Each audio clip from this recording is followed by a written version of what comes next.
Avocado has become one of the world's trendiest foods. As the poster child of millennial healthy eating, this superfood is now a mainstay for foodies everywhere. But have you noticed your avo on toast is costing more and more?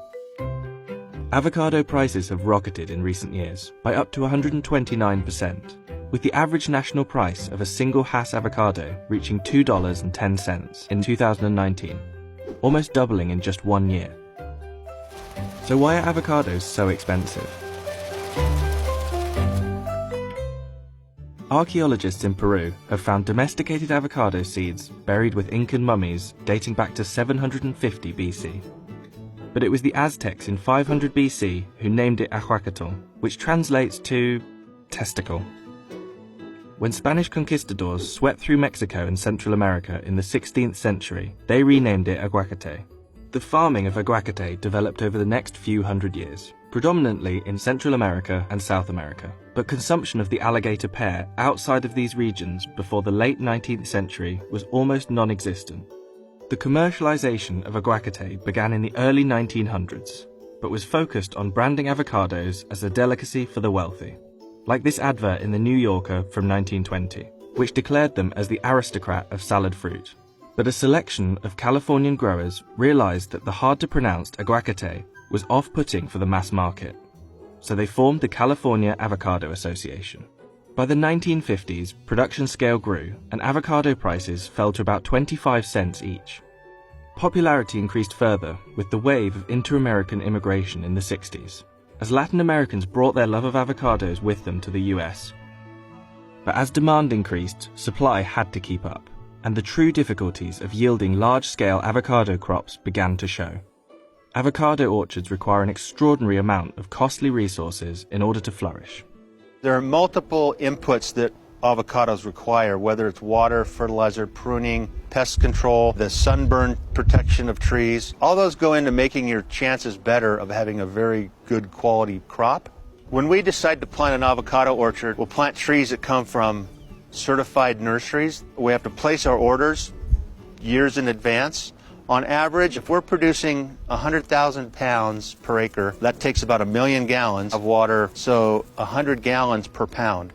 So it'd be about 50 gallons per 8-ounce fruit. But that's dependent on what Mother Nature will throw at you. You know, we have wind, we have intense sun. It's really hard for a grower to manage the unmanageable things that will affect a crop. The surge in popularity of avocados stalled during the fat-fighting frenzy of the 1980s, with an average of only 1 pound per capita being consumed in America by 1989. The decade's low-fat obsession drove consumers away from avocado because of its high fat content, without really understanding the nutritional truth hidden within. When it comes to fat in food in general, people tend to get a little bit concerned because we often hear in the media that fat isn't good for us. But the type of fat that's in avocados is monounsaturated fat, which is actually often deemed healthy fat or heart-healthy fat. So while there is a lot of fat in avocados, it's actually quite good fat. Avocado started its meteoric comeback at the turn of the millennium, and it was helped by an unlikely political decision. In 2005, the US Department of Agriculture lifted a 90-year-old ban to allow the importation of Mexican avocados to all 50 states. Initially, this decision angered Californian growers, who feared the move could slash local growers' sales by as much as 20%. What actually had transpired and took place was, as that Mexican supply became much more prevalent and available, retailers got behind marketing and selling avocados.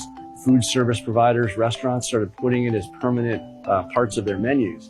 And demand started to boom because the inconsistent supply chains before were now consistent, and consumers were allowed to enjoy avocados every day of the year. The biggest day of the avocado calendar became Super Bowl Sunday, when it's now estimated that almost 200 million pounds of avocados are eaten during the big game in America. But if you take a moment to consider the resources needed to produce that amount, you can start to understand avocados' elevated prices. According to experts, it takes roughly 270 litres of water to grow a pound of avocados. So 200 million pounds could require as much as 54 billion litres of water, which means droughts or heat waves can have devastating consequences on the avocado industry. In fact, that's exactly what's been happening in California for the last 7 years, with the Sunshine State only recently being declared drought-free in 2019, which goes a long way to explaining record avocado prices. In some countries, like Chile, avocado cultivation is being blamed for exacerbating droughts, as lush green orchards overlook dry riverbeds. Perhaps the biggest reason for avocado's rise to dominance is the emergence of the clean eating lifestyle. No longer just a chip dip for special occasions, this superfood can be found in a plethora of recipes in cafes and restaurants everywhere around the world. And those who are eating them are really keen for you to know about it. Just type #avocado into Instagram and you'll be hit with over 10 million search results.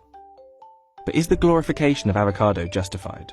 There's quite a big hype around avocados, but it actually is quite justified when it comes to how nutrient dense this food is. There's not many foods that actually replicate it in terms of a nutritional profile.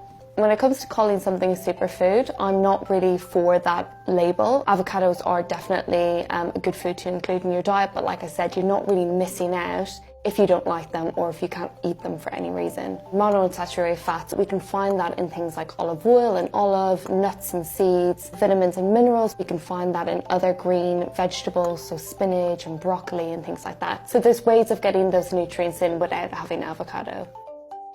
All of this produce requires an astonishing amount of labour. Even once grown, pruned and picked, avocados need costly distribution methods in order to be delivered fresh and ripe to far-flung corners of the world. If you're living in Philadelphia, right, you want to buy a ripe avocado in Philadelphia. What they do is they ship green avocados from California to Philadelphia. They send them to the ripening center.